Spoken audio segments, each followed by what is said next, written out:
లూకా సువార్త 5వ అధ్యాయం 1 నుంచి చదువు. జనసమూహము దేవుని వాక్యము వినుచు ఆయన మీద పడుచుండగా ఆయన గెన్నెసరెతు సరస్సు తీరమున నిలిచి ఆ సరస్సు తీరముననున్న 2 దోణులను చూచెను. జాలరులు వాటిలో నుండి దిగి తమ వలలు కడుగుచుండిరి. ఆయన ఆ దోణులలో సీమోనుదైన ఒక దోణి ఎక్కి దరి నుండి కొంచెము త్రోయమని అతనిని అడిగి కూర్చుండి దోణిలో నుండి జనసమూహములకు బోధించుచుండెను. ఆయన బోధించుట చాలించిన తరువాత, నీవు దోణెను లోతునకు నడిపించి చేపలు పట్టుటకు మీ వలలు వేయుడని సీమోనుతో చెప్పగా, సీమోను, ఏలినవాడా, రాత్రి అంతయు మేము ప్రయాసపడితిమి గాని మాకేమీ దొరకలేదు. అయినను నీ మాట చొప్పున వలలు వేయుదునని ఆయనతో చెప్పాను. 1వ వచనం చూస్తే, జనసమూహము దేవుని వాక్యం వినుచు ఆయన మీద పడుచుండగా ఆయన గెనేసరెతు సరస్సు తీరమున నిలిచి ఆ సరస్సు తీరమునున్న 2 దోణులను చూచెను. జాలరులు వాటిలో నుండి దిగి తమ వలలు కడుగుచుండెను. రైట్, ఫస్ట్ వర్డ్స్ నుంచి క్లారిటీగా మనం దేవుని వాక్యాన్ని లోతుగా తెలుసుకోవడానికి ప్రయత్నించేద్దాం. జనసమూహము దేవుని వాక్యం వినుచు. యేసుక్రీస్తు ప్రభువారు ఒక చెరువు లేకపోతే ఒక సరస్సు దగ్గర ఉండి ఒడ్డున ఉండి దేవుని వాక్యాన్ని ప్రకటిస్తున్నాడు. ఎలాగా నేను ప్రకటిస్తున్నాను అలాగా దేవుని వాక్యాన్ని అక్కడున్న చాలామంది ప్రజలకు, 100 మంది ప్రజలు ఉన్నారు. ఆ ప్రజలకు దేవుని వాక్యం ప్రకటిస్తున్నప్పుడంట ఏ ప్రజలైతే దేవుని వాక్యం వింటున్నారో వాళ్ళే ఏం చేస్తున్నారని అక్కడ వాక్యం సెలవిస్తుంది, వినుచు ఆయన మీద పడుచుండగా. సో ఎవరైతే వాక్యం వింటున్నారో ఎవరిని డిస్టర్బ్ చేస్తున్నారు? చెప్పే వారిని డిస్టర్బ్ చేస్తున్నారు. ఇది బాగా ఆలోచన చేయాలి. ఎవరైతే వాక్యం వింటున్నారో ఎవరిని డిస్టర్బ్ చేస్తున్నారు? వాక్యం వినేవాడు వాక్యం వినేవాడిని కన్నా ఎక్కువగా వాక్యం చెప్పేవాడిని డిస్టర్బ్ చేస్తున్నారు. ఇక్కడ యేసుక్రీస్తు ప్రభుని కూడా, దేవుని వాక్యం చెప్తున్న యేసయ్యని కూడా అక్కడ డిస్టర్బ్ చేస్తున్నారు. ఏ విధంగా? ఆయన మీద పడుచుండగా. సో మీదికి వస్తున్నారు. యేసుక్రీస్తు ప్రభు యొక్క మీది కనగా దగ్గరగా నేను ఉండాలి. సో ఆయన ఏం చెప్తున్నాడో నేను దగ్గరికి వెళ్ళి వినాలి అని వీళ్ళ మిస్అండర్స్టాండింగ్ని బట్టి ఆ జనసమూహం అంతా కూడా యేసుక్రీస్తు యొక్క మీదికి వస్తుండడం చూసి ఆయన ఏం చేశాడంట, గెనేసరెతు సరస్సు తీరమున నిలిచి ఆ సరస్సు తీరమునున్న 2 దోణులను చూచెను. 2 పడవలను చూచాడంట. తీరం నుంచి 2 పడవలు 2 దోణులు చూచి జాలరులు వాటిలో నుండి దిగి తమ వలలు కడుగుచుండిరి. సో ఈ 2 వర్డ్స్లోనే నేను I want to say something. పరిస్థితి, ప్రతి ఒక్కరికి పరిస్థితులు అందరికీ వస్తాయి. చెడు, మంచి, గొప్పది, విలువలేనిది. ప్రతి పరిస్థితి దేవుడు కల్పించేటివి కొన్ని ఉంటాయి, లోకం నుంచి వచ్చే పరిస్థితులు కొన్ని ఉంటాయి. ఇక్కడ యేసుక్రీస్తు ప్రభుకి కూడా ఒక పరిస్థితి ఏర్పడింది. First one situation, Jesus Christ ఏ పరిస్థితిలో ఉన్నాడంటే దేవుని వాక్యం ప్రకటిస్తున్నప్పుడు ఆయనకు ఒక డిస్టర్బెన్స్ వచ్చినప్పుడు ఆ పరిస్థితిని ఎలా ఎదుర్కొన్నాడో జ్ఞానంగా అక్కడ మీరు ఆలోచించాల్సిందిగా మనం. ఎందుకు అనంటే ప్రతిసారి ప్రార్థన చేసి అద్భుతాన్ని పొందడం కాదు, జ్ఞానయుక్తంగా ఆలోచిస్తూ పరిస్థితిని ఎలా ఎదుర్కోవాలో అక్కడ యేసుక్రీస్తు ప్రభువారు మనకి నేర్పిస్తున్నారు. ఆయన ఎలా ఎదుర్కొన్నాడు? దేవుని శక్తిని వాడాడా? లేదు. దేవుని మహిమను వాడాడా? లేదు. దేవుని ఆత్మను వాడాడా? లేదు. ఏం వాడాడంట? జ్ఞానాన్ని వాడాడు. ఆ పరిస్థితిని ఎలా ఎదుర్కోవాలి. సో దేవుని వాక్యం ఎవరైతే వింటున్నారో వీళ్ళు ఏం చేస్తున్నారు?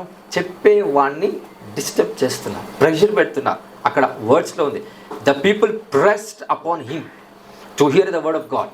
అంటే యేసుక్రీస్తుని బాగా ప్రెషర్ చేస్తున్నారు. యేసుక్రీస్తు నుంచి వచ్చే వాక్యము వినకుండా, ఆయన చెప్పకుండా. ఎప్పుడైతే ఈ విషయాన్ని జీసస్ క్రైస్ట్ రియలైజ్మెంట్ తెచ్చుకున్నాడో వెంటనే ఆయన ఏం చేస్తున్నాడు? గెనేసరెతు సరస్సు తీరమున నిలిచి సరస్సు తీరమునున్న 2 దోణులను చూచాడంట. సో ఇక్కడ బాగా అండర్స్టాండ్ చేసుకో, పరిస్థితిని ఎలా ఎదుర్కొంటున్నాడు. పరిస్థితిలో నుంచి పారిపోవటానికి యేసు ప్రభు చూడట్లేదు, పరిస్థితిలో నుంచి పక్కకు జరిగి పరిస్థితిని డీల్ చేస్తున్నారు. ఇది బాగా గుర్తుపెట్టుకో. చాలామంది ఏ పరిస్థితిలో ఉన్నారో అదే పరిస్థితిలోనే ఉండి మీరు హింసపడుతూ ఉంటారు, బాధించబడుతూ ఉంటారు, నిందించబడుతూ ఉంటారు. అదే ప్రాబ్లం, అదే సమస్య, ఆ సమస్యతోనే లైఫ్ లాంగ్ ఉంటారు. ఆ సమస్యతోనే మనం ఎల్లకాలం జీవిస్తూ ఉంటాం. జీసస్ క్రైస్ట్కి కూడా ఆ ప్రాబ్లం ఎలా డీల్ చేయగలుగుతున్నాడు? ఆయన మీదికి అందరు వస్తున్నప్పుడు అక్కడనే ఉండి వాక్యం చెప్పట్లేదు. ఏం చేస్తున్నాడు ఆయన? ఇంకొక చోటు ఆయన సెలెక్ట్ చేసుకుంటున్నాడు. ఆ చోటు ఎలాంటిది? గ్రౌండ్ కాదు, వాటర్. అప్పటి వరకు ఇక్కడ దేవుని వాక్యం ప్రకటిస్తున్నాడు గ్రౌండ్ పైన, భూమి పైన, మట్టి పైన. ఎప్పుడైతే డిస్టర్బెన్స్ వచ్చేదో ఎక్కడికి వెళ్ళాడు? Realms of the water. Water మీదకి వెళ్ళడానికి ఆయన ఆసక్తి చూపిస్తున్నాడు. ఇంకొక చోటు కంటే డైమెన్షన్ని మార్చాడు. పరిస్థితి అదే, దేవుని వాక్యం ప్రకటించాలి, దేవుని కార్యం చేయాలి, దేవుని పని చేయాలి. ఇప్పుడు మీరందరూ ఏ వ్యాపారాలు చేస్తున్నారో, ఏ ఉద్యోగాలు చేస్తున్నారో, ఏ పని చేస్తున్నారో, అది దేవుని పని కానీ, దేవుని రాజ్య పని కానీ, మీ సొంత పని కానీ, అది ఏ పనైనా దాంట్లో కొన్ని చెడు పరిస్థితులు ఏర్పడతాయా లేవా? ఏర్పడినప్పుడు మనం ఏం చేస్తామంటే అదే పరిస్థితిలోనే బంధించబడి దాంతో డీల్ చేస్తాం. ఆ పరిస్థితిని ఎదుర్కోవాలనే ఆశ మనలో ఉన్నప్పటికీ అదే వాతావరణంలోనే ఉండి ఆ పరిస్థితిని ఎదుర్కోవాలని ఆశపడతాం. అది అసాధ్యము అని యేసుప్రభు గారు మనకి క్లియర్గా సెలవిస్తున్నారు. ఆయన వాతావరణం వేరేది చూస్ చేసుకొని పరిస్థితిని డీల్ చేస్తున్నాడు. ఆయన ఏదైతే అనుకున్నాడో దేవుని వాక్యం ప్రకటించాలని, ఆ వాక్యం ప్రకటించాలని ఆశ కలిగిన యేసుక్రీస్తు ప్రభుకి డిస్టర్బెన్స్ వచ్చినప్పుడు, డిస్టర్బెన్స్ వచ్చిందని వాక్యం ప్రకటించకుండా వెళ్ళిపోయాడా? లేదు. ఏం చేంజ్ చేస్తున్నాడు? ప్లేస్. ఏం చేంజ్ చేస్తున్నాడు? ఒక స్థలం. బట్ వాక్యం తర్వాత ప్రకటిస్తున్నాడా లేదా? ప్రకటిస్తున్నాడు. మనం ఏం చేస్తామంటే పరిస్థితిలో నుంచి వెళ్ళిపోయి అది మళ్ళీ ఎన్నటికీ కనబడద్దు అని మనం అనుకుంటాం. నువ్వేదైతే ఇది చెయ్యాలని దేవుని మహిమ కోసం ఒకటి అనుకుంటావో ఖచ్చితంగా పరిస్థితి మీకు వస్తుంది. చెడు పరిస్థితి రావచ్చు, క్లిష్టమైన పరిస్థితి రావచ్చు, కష్టమైన పరిస్థితి రావచ్చు. యేసు ప్రభు కూడా అదే ప్రెషర్ అతని పైన వచ్చినప్పుడు ఏం చేస్తున్నాడు? Is coming in another season, another dimension of the place. అందుకే కొన్నిసార్లు చెప్తూ ఉంటాం, కొన్ని ఇల్లులు ఉంటాయి, దాంట్లో ఉన్నంత వరకు వాళ్ళ జీవితాలు అలానే ఉంటాయి. అది సొంత ఇల్లులే. చెప్తూ ఉంటాను, ఇంట్లో ప్రేయర్ పెట్టించుకుంటారు, బాగానే ఉంటుంది, పెట్టించుకున్నప్పుడు బాగానే ఉంటుంది. మళ్ళీ ఒక నెల అయిన తర్వాత మళ్ళీ ప్రాబ్లం అదే వస్తుంది. బయట కిరాయికి ఉండమంటే మనసు ఒప్పుతుందా? ఒప్పదు. బయట రెంట్ తీసుకొని రూమ్లో ఉండాలంటే మనసు ఒప్పుతుందా? ఒప్పదు. మన ఆశ ఏముంటుంది? దాంట్లోనే ఉండి అదే ఇంట్లో ఉండి ఆ సమస్యను తీసేసుకోవాలి. Never. It is highly impossible. యేసుక్రీస్తు ప్రభు అదే ప్లేస్లో ఉండి ఆయన అనుకున్న గమ్యాన్ని చేరుతున్నాడంటే లేదు, ప్లేస్ మారుస్తున్నాడు, ఆయన అనుకున్నది చేస్తున్నాడు. హల్లెలూయా.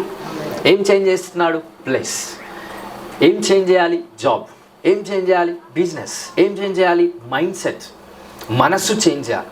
చేంజ్ అవుతున్నా కొద్దీ నువ్వు అనుకున్నది చేస్తావు. బట్ అనుకున్నది చేయాలంటే అక్కడ డిస్టర్బెన్స్లోనే ఉండి మనం దేవుని వాక్యం ప్రకటించాలి. You have to shift your place and positions and mind set. అందుకే అక్కడంట సమస్త విధములైన ఆనందము, సంతోషము, దుఃఖము, ఎవ్రీథింగ్ బయట ఉండదు, మనలోనే ఉంటాయంట. యుద్ధాలు ఎక్కడ జరుగుతాయంటే ఎక్కడ జరుగుతాయి? జమ్మూ కాశ్మీర్ బార్డర్లో కన్నా ఎక్కువ యుద్ధాలు ఎక్కడ జరుగుతాయి మీ లైఫ్లో?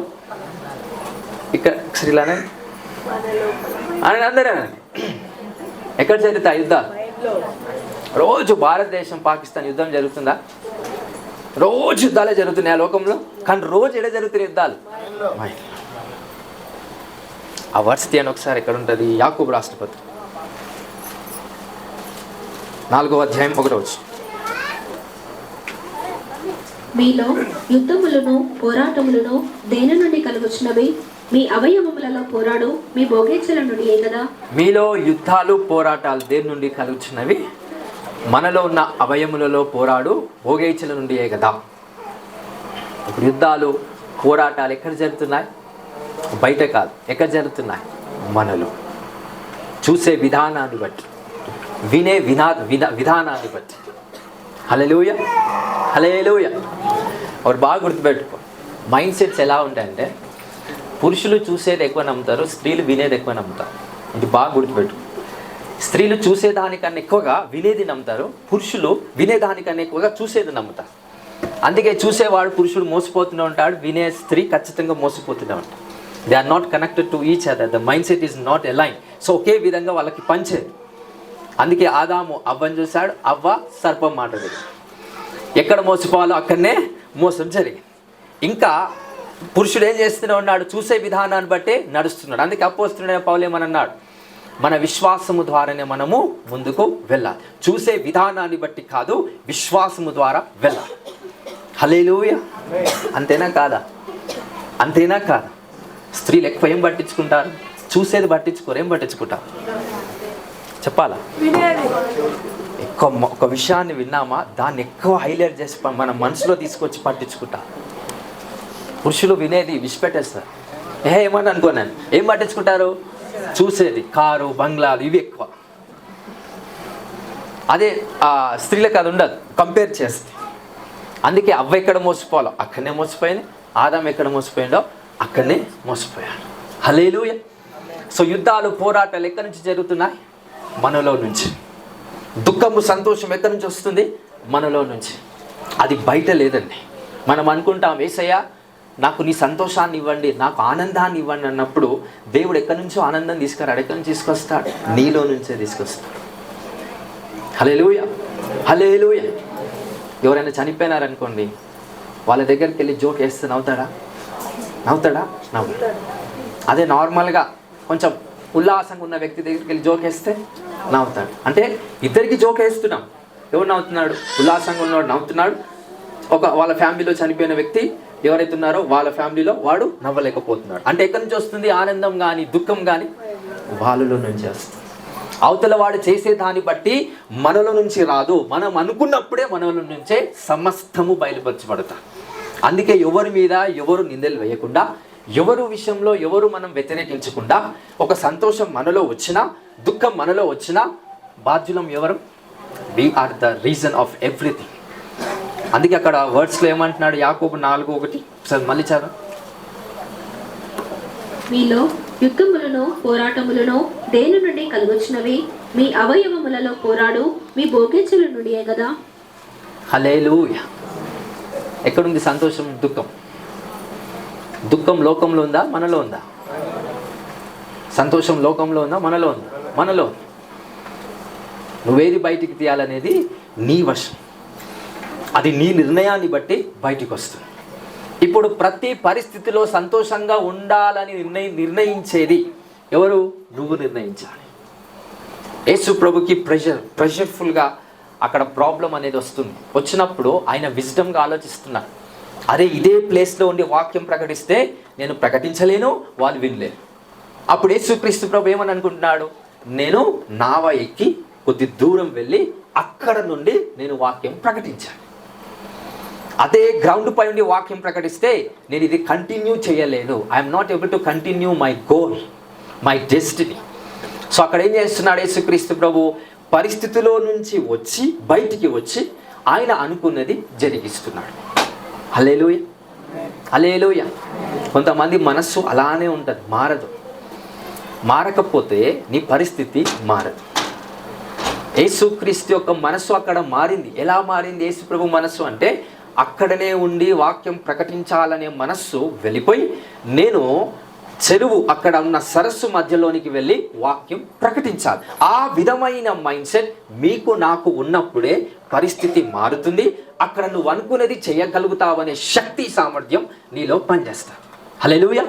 అందుకే కొన్ని కార్యాలు జరగాలన్నా, అన్ని విషయాల్లో అద్భుతాలు, సూచక క్రియలు, మాత్ కార్యాలు, దేవుని శక్తి, మహిమ, మిరకిల్స్, సూపర్ న్యాచురల్స్ ఇవన్నీ పక్కన పెట్టండి. Wisdom and characters. నీకు సరి అయిన గుణము లేకపోతే, సద్గుణం లేకపోతే దేవుడు చేయాల్సింది ప్రతిదీ చేయలేకపోతాడు. ఒక విషయం చెప్తా. సాతానంట దొంగ. వాడు అన్నిటినీ దొంగలిస్తాడంట. అన్నిటినీ దొంగలిస్తాడు. ఈవెన్ మీరు చేసే ప్రార్థనను కూడా దొంగలిస్తాడు. ఏం దొంగలిస్తాడు? మనం చేసే ప్రార్థన దొంగిలిస్తాడు. ఎలానో చెప్తా, ఇది బాగా వినండి. యేసయ్యా నేను గొప్ప నవ్వాలని ఆశ ఎంతమందికి ఉంది? చెప్పండి, ఎవరికి ఉంది? అందరికి ఉందా లేదా? అన్ని విషయాల్లో ఏమవ్వాలని? గొప్పదానిగా, గొప్పవాడు కావాలి. అది ఎవరికి వర్తిస్తుంది అంటే, ఓపిక ఉన్నోనికి వర్తిస్తుంది, సహనం ఉన్నోనికి వర్తిస్తుంది. అవతల వాడు తిడితే పడేవాడే నాయకుడు అవుతాడు. ఇవన్నీ దేవుడు కల్పించిన ప్రిన్సిపల్స్. మనకు అవి ఉండవు. ప్రార్థన మాత్రమే చేస్తాం. నేను నాయకుడిగా కావాలి దేవా, నన్ను గొప్పవాణిగా చేయాలి. దేవుడు నీ ప్రార్థన ఆలకించి తన జవాబు భూమి మీద విసురుతాడంట. కానీ పట్టుకునేది నువ్వు కాదు, ఆ క్యారెక్టర్స్ ఉన్నవాడు పట్టుకుంటాడు. అందరికి అర్థమవుతుంది కదా? So we are not reaching the what we are asking the lord. దేవునికి ఏం ప్రార్థన చేస్తున్నామో అది దేవుడు ఇస్తాడు, కానీ పొందుకునేది నువ్వు కాదు, వేరే వాళ్ళు. ఎందుకు మనం పొందుకోలేకపోతున్నాం? ప్రార్థన చేయలేదని కాదు, దానికి సరిపడా గుణం లేదు, దానికి సరిపడా సద్గుణం, దానికి సరిపడా శక్తి, జ్ఞానము మనకి లేదు. కాబట్టి we are not able to receive that. హల్లెలూయా. మీ ప్రార్థనలో ఫలితము మీకన్నా ఎక్కువగా అన్యులు పొందుకుంటున్నారు. హల్లెలూయా. ఒకసారి ఆ మాట అనండి ఒకసారి. మేము చేసే ప్రార్థన ఫలితం అన్యులు పొందుకున్నారు. మీకు అది గుర్తుందా?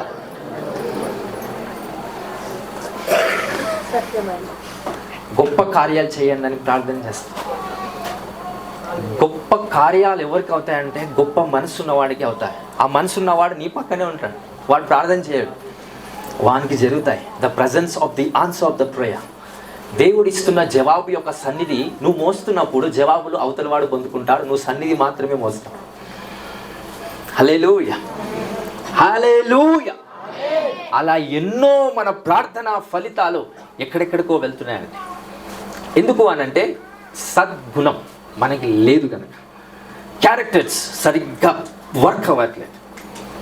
సహనం, ప్రేమ, అవతల వాడు ఏదన్నా అన్నప్పుడు మనం ఓర్చుకునే గుణం, ఓర్చుకునే తత్వం ఎప్పుడైతే ఒక మానవుడికి ఎప్పుడైతే మనకు కలిగిస్తాడో, దేవుడు కలిగిస్తాడా లేకపోతే మనం కలిగించుకుంటామనేది పక్కన పెడితే, ఎప్పుడైతే ఇవన్నీ మనలో ఉంటాయో రాజులు మీకు ఆకర్షించబడతారు, గొప్ప గొప్ప నాయకులు మీకు ఆకర్షించబడతారు, దేవుడు ఆశీర్వదించే ప్రతి ఆశీర్వాదం నీకు ఆకర్షించబడతారు. యేసుక్రీస్తు ప్రభుకు బహుమానం చెప్పుకుంటూ ఏమంటాడంటే, వారి వారి యొక్క సామర్థ్యము చొప్పున వాళ్ళకి ఏమి ఇస్తాడంట? తలాంతులు ఇస్తాడు. సో తలాంతు ఇచ్చేది మనిషికా సామర్థ్యానికా? మనిషికి కాదు. ఎవరికి ఇస్తున్నాడు? సామర్థ్యానికి. అది ఎవరికి ఉండాలి? మనకు ఉండాలి. హల్లెలూయా. సామర్థ్యము లేకపోతే తలాంతు రాదు. దేవుడు మానవుడికి తలాంతులు ఇవ్వడు, సామర్థ్యానికి ఇస్తాడు. ఆ సామర్థ్యం నీ దగ్గర ఉంటే తలాంతు నీ వశంలో ఉంటాడు. అది ఏ ఆశీర్వాదమైనా సరే. అందుకే అక్కడ యేసుక్రీస్తు ప్రభువారు ఏం చేస్తున్నాడంట? ఆ పరిస్థితి ఆయన మీదకి ఏదైతే వచ్చిందో ఆ పరిస్థితిలో నుంచి బయటికి వచ్చి ఆయన అనుకున్నది జరిగిస్తున్నాడు. 2వ వచనం చదువుదాం. మీరు ఆశించుచున్నారు కానీ అది కాదు. ఆ లూకాసు సువార్త 5వ అధ్యాయం 2వ వచనం. ఆ సరస్సు తీరముననున్న 2 దోణెలను చూచెను. జాలరులు వాటిలో నుండి దిగి తమ వలలో కడుగుచుండిరి. ఆయన ఆ దోణెలలో సీమోనుదైన ఒక దోణి ఎక్కి దరి నుండి కొంచెము త్రోయమని. ఆ సరస్సు తీరమున ఉన్న 2 దోణులను చూచెను. యేసుక్రీస్తు ప్రభువారంట 2 దోణులను చూశాడంట. కారణం ఏంటి? 2 దోణులు చూడటానికి కారణం ఏంటి? యేసు ప్రభు మీద ఆయనకున్న ప్రెషర్ని బట్టి 2 దోణులను చూడాల్సి వచ్చింది. అదే టైంకి పరిశుద్ధాత్ముడు ఏం చెప్పిస్తున్నాడు సీమోన్తో? అదే టైంకి ఏం చేస్తున్నారు వాళ్ళు? జాలరు వాటిలో నుండి దిగి తమ వలలు. ఏ నావ ఎక్కి వాక్యం ప్రకటించాలని అనుకున్నాడో ఈయన చూసినప్పుడే వాళ్ళు దిగుతున్నారంట. ఎగ్జాక్ట్ టైమింగ్స్ అది. అందుకే ప్రార్థన చేయమంటే నేను చేస్తే కార్యం జరగదు, టైంకి చేస్తే కార్యం జరుగుతుంది. ఎందుకంటే అప్పటికి నువ్వు ప్రిపేర్ అయి ఉండాలి. కాబట్టి ప్రిపేర్ లేకుండా నేను ఎంత ప్రార్థన చేసినా అది వేరే వాడే పొందుతాడు తప్ప మీరు పొందుకోలేకపోతారు. ఇక్కడ ఎగ్జాక్ట్గా యేసుక్రీస్తు ప్రభు ఎప్పుడైతే ఆ దోణను చూస్తున్నాడో అక్కడ ఏం జరుగుతుంది సన్నివేశం? 2వ వర్షంలో ఏముంది? ఆ జాలరులు ఏం చేస్తున్నారంట? వాటిలో నుండి దిగి తమ వలలు కడుగుచుండి. యేసు ప్రభు ఏం చేస్తున్నప్పుడు? దాన్ని చూస్తున్నప్పుడు. అందరికి అర్థమవుతుందా? అందరికి అర్థమవుతుందా? యేసు ప్రభు ఎప్పుడైతే ఒకదాన్ని వాడుకోవాలని చూశాడో, ఒక వస్తువును వాడుకోవాలని చూశాడు, అక్కడ పరిశుద్ధాత్ముడు దాన్ని ఏం చేస్తున్నాడు? సిద్ధపరుస్తున్నాడు. ఒకవేళ వాళ్ళకి చేపలు దొరికి ఉంటే ఆ చేపలను ఎక్కడ వేస్తున్నాను? దోణిలో వేస్తున్నాడు. అప్పుడు జీసస్ క్రైస్ట్ ఆ ఒక దోణి వాడుకుంటుండేనా? లేదు. హల్లెలూయా, హల్లెలూయా. అక్కడ వాళ్ళు ఏమి పట్టలేకపోయారంటే కారణం ఏంటో తెలుసా? యేసు ప్రభుకు ప్రెషర్ వచ్చింది కాబట్టి. యేసుక్రీస్తు ప్రభుకు డిస్టర్బెన్సెస్ ఈ ప్రజలు అప్పచెప్పారు కనుక someone is not able to receive the miracle because of the pressure of Jesus Christ. యేసుక్రీస్తుని వీళ్ళు డిస్టర్బ్ చేశారు కనుక ఎక్కడో జరగాల్సిన పని జరగలేకపోతుంది. అక్కడ ఆ నావలో చేపలన్నీ పట్టాలి, ఒక్క చేపన్న వచ్చిందా? కానీ అంతకు ముందు రోజు చేపలు పట్టేవాళ్ళంట. మరి యేసుప్రభు దగ్గర ఉన్నప్పుడు అన్నీ మంచిగా జరుగుతాయి కదా, ఏం జరగట్లేదండి. డౌట్ రావాలి, అర్థమవుతుందా? యేసుప్రభు ఎక్కడున్నాడు? ఆ తీరము దగ్గర ఉన్నాడు, ఒడ్డున ఉన్నాడు. వీళ్ళు చేపలు పడుతున్నారు. మరి ఆయన ఉన్నప్పుడు చేపలు పట్టినప్పుడు రావాలా లేదా? చేపలు రావాలి. అవుతుంది అక్కడ ఒక్క చేప కూడా వాళ్ళు పట్టలేకపోతున్నారంట. మరి యేసుక్రీస్తు ప్రభు దగ్గరగా ఉన్న ఆ యేసయ్య ఆయన సన్నిధిని బట్టి అక్కడ ఆ పని జరిగిస్తున్న దాన్ని బట్టి చేపలు రావాలి. ఒకటని వచ్చిందా? లేదు. ఎందుకు అక్కడ చేపలు పట్టలేకపోయారు? What is an exact reason? So అక్కడ 2వ వర్డ్స్లో క్లియర్గా ఉంది, మళ్ళీ చదవండి. 2 దోణలను చూచెను. దేన్ని బట్టి వాళ్ళు చేపలు పట్టలేకపోయారంటే దోణలో యేసు ప్రభు చూశాడు కనుక, ఆయనకు అది అవసరం ఉంది కనుక. ఈ డైమెన్షన్ మీకు అర్థం కాదనుకుంటున్నాను. ఎంతమందికి అర్థమవుతుంది చెప్పండి. అర్థం కాకపోతే నేను డైమెన్షన్ చేంజ్ చేస్తాను. అర్థం అవుతుందా నేను చెప్పేది? అవుతుందా? అవుతుందా? అవ్వట్లేకపోతే కొంచెం డౌన్ చేస్తాను లెవెల్. వాయిస్ అవుతుందా? నేను ఈ వాక్యం ఎందుకు చెప్తున్నానంటే నీ పరిస్థితిని డీల్ చేసే శక్తి నీకు వస్తుంది. ఈ వాక్యం నీకు అర్థమవుతుంది. అర్థం కాకపోతే పరిస్థితిలోనే ఉండి జీవితాంతం అలానే సఫర్ అవుతాం. అక్కడ డిస్టర్బెన్స్ వస్తే యేసుప్రభు ప్రార్థన చేయట్లేదు, జ్ఞానంగా ఆలోచనతో ముందుకెళ్తున్నాడు. మనోళ్ళు అలా కాదు, ఒకటే ఫోన్లు కొట్టి ప్రార్థన చేయి ప్రార్థన చేయి ప్రార్థన చేయి. ఎవడైనా ఒక్క సలహా అడగమని అంటాడా? ప్రాఫిట్ నేను ఇది చేస్తున్నా, మీరు సలహా చెప్పండి. సలహా చెప్తాను, మళ్ళీ ప్రార్థన చేయండి. ఒక ఆలోచన ఇవ్వండి ప్రాఫిట్, సరే మంచిది ఆలోచన ఇస్తాం, మళ్ళీ ఏం చేయమంటారు? ప్రార్థన చేయకుండా ఆలోచన వచ్చిందా? లేదు. మళ్ళీ ఆలోచన వచ్చిన తర్వాత ప్రార్థన చేయమంటున్నారంటే వచ్చిన ఆలోచన దేంతో వచ్చిందని అర్థం? అది సాతానుతో వచ్చిందని అర్థం. అంటే నువ్వు చేసే క్రియల వల్ల నీలో విశ్వాసం ఉందా లేదా అనేది రుజువు చేస్తుందంట. Every word what you speak that makes you to understand the testimony of your faith. అలాంటి కార్యాలు మనం చేయకుండా దైవ కార్యాలు చేసే విధంగా ఈ పరిస్థితులను ఎలా ఎదుర్కోవాలో ఈ వాక్యం ద్వారా అర్థం చేసుకో. రైట్. 2వ వచనం చూస్తే, ఎప్పుడైతే యేసయ్య ఆ 2 దోణలు చూశాడో వెంటనే వాళ్ళు ఏం చేస్తున్నారంట? ఆ దోణలో నుండి క్లియర్గా ఉంది, జాలరులు వాటిలో నుండి ఏం చేస్తున్నారు చెప్పాలా? నీకు ఒక జాబ్ కావాలండి, అన్నీ ఫుల్ అయినాయి, ఆ పోస్టులు అన్నీ ఫుల్ అయినాయి. ఆ జాబ్ దిక్కు చూడు, ఒకటి ఖాళీ అవుతుంది. అర్థమవుతుందా? ఈ లెవెల్ అర్థమవుతుందా? నేను మళ్ళీ చెప్తాను వినండి. నీకు ఒక జాబ్ కావాలి, నువ్వు ఆ జాబ్ని చూడట్లేదు, ఎంతసేపు నీ సమస్యను చూస్తున్నావు. నాకు 30,000 శాలరీ కావాలి సయ్యా, నాకు ఈ కష్టాలు ఉన్నాయి ఆ కష్టాలు ఉన్నాయి. యేసుక్రీస్తు కూడా అక్కడ ప్రెషర్తో వెళ్ళి చూడట్లేదు. అక్కడ కష్టాలను బట్టి యేసుప్రభు వెళ్ళలేదు. ఎందుకు వెళ్ళాడు? ఆ యేసుక్రీస్తు ప్రభు ఆ చోటుకి ఎందుకు వెళ్ళాలని అనుకున్నాడు? ఆయన ఏదైతే చేయాలనుకున్నాడో ఒక గమ్యం, దేవుని పిలుపు, అది ఎక్కడ పాడైతుందో అనే ఉద్దేశంతో, దేవుని వాక్యం డిస్టర్బెన్స్ కావద్దు అనే ఉద్దేశంతో నావ వైపు చూశాడు. నీ పిలుపును చూస్తూ బిజినెస్ వైపు చూడు, అన్ని ఫిల్ అయినాయి, ఒక్క పోస్ట్ కూడా లేదు, ఒక పోస్ట్ కాలేదు. దట్ బిలాంగ్స్ టు యూ, అది నీ. ఎంతమందికి అర్థమవుతుంది? సమస్య బట్టి యేసుక్రీస్తు ప్రభు నావను చూడలేదు, దేన్ని బట్టి చూశారు? ఆయన దేవుని వాక్యము చెప్పాలనే ఉద్దేశాన్ని బట్టి దేని చేస్తున్నాడు? నావ దగ్గరికి వెళ్ళి, నావలోకి వెళ్ళి వాక్యం చెప్తే వీళ్ళు వింటారేమో ఉద్దేశంతో చెప్తున్నాడు. కానీ నాకు ప్రెషర్ ఉంది, నాకు కష్టాలు ఉన్నాయి, నాకు సమస్యలు ఉన్నాయి, అందుకే వెళ్తున్నాను అని అనుకోలేదు. బట్ మనం అందరము ఏ మైండ్ సెట్తో ఉంటాం? ప్రాబ్లమ్స్ ఉన్నాయి, అది ఉంది, ఇది ఉంది, శ్రమలు ఉన్నాయి, అనారోగ్య పరిస్థితులు ఉన్నాయి, ఇవన్నీ ఉన్నాయి.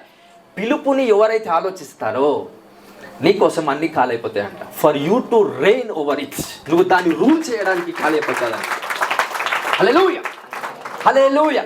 అలా అని వాళ్ళు తినే భోజనం మీద, వాళ్ళు వచ్చే రాబడి మీద యేసు ప్రభు కొడుతున్నాడంటే లేదు. మిరకిల్ చేస్తాడు తర్వాత. It is the miracle of flow. అలాంటి అద్భుతం కూడా రెడీగా ఉంది తర్వాత. యేసుక్రీస్తు ప్రభు దేన్ని చూశాడో అక్కడ అదే టైంలో వాళ్ళు ఏం చేస్తున్నారంట, నావ దిగి, జాలరులు ఏం చేస్తున్నారంట, వాటిలో నుండి దిగి తమ వలలు కడుగుచుంది. వలలు నిండిపోయి, చేపలు బట్టి నిండిపోయి కడగట్లేదు, ఏమి రాక వలలు ఏం చేస్తున్నారంట, కడుక్కొని ఇంటికి వెళ్దామని రెడీ అవుతున్నారంట. అదే టైంలో యేసు ప్రభు యొక్క చూపు దానిపై వెళ్ళే. హల్లెలూయా, హల్లెలూయా. వర్స్ 3.